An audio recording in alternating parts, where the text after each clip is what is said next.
My life as a reader has changed thanks to the interplay of two great apps from Amazon, its Audible app for audiobooks and its Kindle app for ebooks. Once upon a time you had to choose. Do you want to listen to a book or read it? Now, thanks to Amazon's Whispersync for Voice feature, which syncs between the two apps, the process is seamless. You can read, you can listen, and using these two apps you switch back and forth and the apps keep track of your place the whole time. There are other apps that will keep track of your place across devices with an ebook or an audiobook. Barnes & Noble's Nook app, Apple's iBooks, the Overdrive Media Console app. But they'll only work with an ebook or an audiobook, not both at the same time. To really rival what Amazon offers, the only alternative is to hire a professional audiobook narrator to follow you around all day. So in the interest of thoroughness, that's what I've done. The man in the black sunglasses tells the waitress he's fine with just coffee.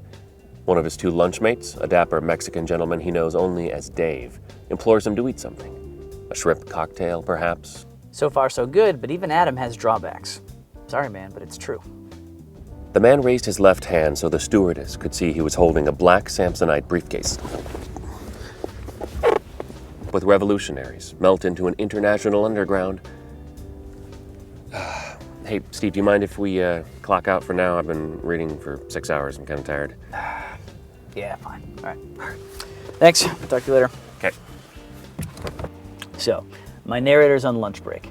Fortunately, it's no problem using the Kindle app on my iPhone to sync to the place where he left off and continue reading to myself. And of course, if you don't have a narrator like Adam in the back seat or you find him to be too whiny, this is where Amazon's Audible app comes in so handy. Let's try this out with a section from the book The Tipping Point. I've read a few pages, finishing with, "The stable boy ran with the news to Boston's North End, to the home of a silversmith named Paul Revere." Now let's switch over to Amazon's other app, Audible, and see how it does keeping our place. The stable boy ran with the news to Boston's North End, to the home of a silversmith named Paul Revere. Then, having let Malcolm prattle on for a minute or two, let's switch back over to the Kindle app and see if it kept our place. There it is, top of the page. Sometimes you've got to hunt around a little bit to find your place, but it's always accurate within a paragraph or two.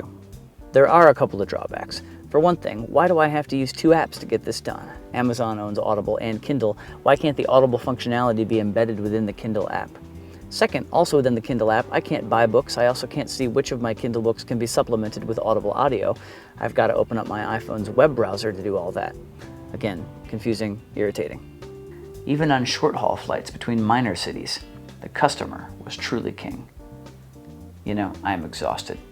It would be nice if there were some sort of narrator here who could pick up the slack and take over while I go to sleep. Yet what seems most archaic about that bygone age is not the pampering that passengers received while aloft, but how easily they moved while on the ground. It was once possible to pass through an entire airport, from curbside to gate, without encountering a single inconvenience. No X-ray machines, no metal detectors, no uniformed security personnel. Anyone could stroll onto a tarmac and queue for boarding without holding a ticket.